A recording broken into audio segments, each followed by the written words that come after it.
pushing on the bottom section, it's going to meet equal forces as it goes. Both sections are going to be demolished at the same rate. So by the time you've crushed up 15 stories below it, the top 15 stories are also going to be crushed. And so there's nothing left now to crush the rest of the building. Something of this kind is what we should have seen when the top section of the towers collapsed onto the lower one. The upper and lower sections should have mutually destroyed each other until all the energy is dissipated and the system comes to a rest. What could not have happened is this. A little tiny chunk of the building can't possibly fall and crush the entire structure below it. This is such a simple, fundamental concept that architects and engineers were astonished in seeing it totally ignored by NIST. This is high school physics, and our whole society is being led to believe that these fundamental laws of physics, hard science, don't apply anymore. Assuming that the top section on the left contains enough potential energy to destroy the rest of the tower, and assuming we dropped both upper sections at the same time, which one would hit the ground first? It would be the second, of course. As it finds no obstacles in its path, the section on the right would quickly accelerate to free fall speed and maintain it all the way to the ground.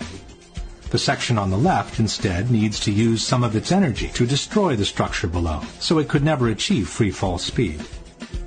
In the case of the Twin Towers, however, both upper sections fell with an acceleration close to free fall speed, as if their path had been practically free from obstacles. It took each tower between 10 and 12 seconds to collapse to the ground, while an absolute free fall time would have been 9.2 seconds.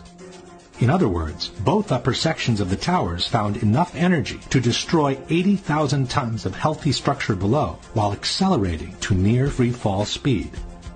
This is, as we have said, absolutely impossible by gravity alone. The law of momentum conservation won't allow it.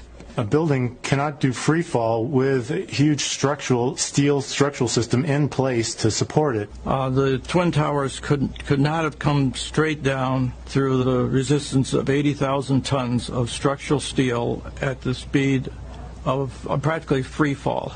That just would not happen. If in fact it actually hit and made an impact, it was effectively crushing anything, pushing hard on this core structure below it, the core structure is going to push back equally hard. And that's what's going to cause the top section of the building to slow down.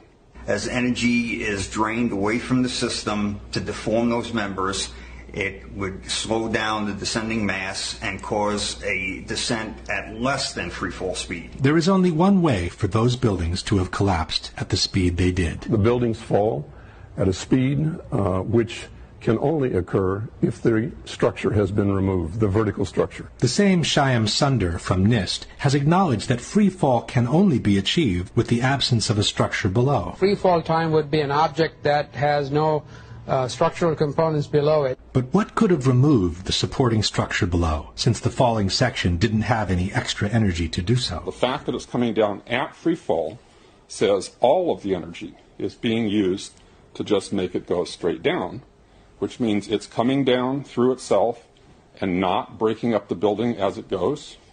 Something else has to be clearing the way. There is only one known way to allow that kind of acceleration while removing the supporting structure. A building cannot do free fall without it being blown up. That's the only way it could come down at free fall. The only way that a building can accelerate as it collapses is by having pre-engineered, precisely timed, and precisely placed explosives. In other words, controlled demolition.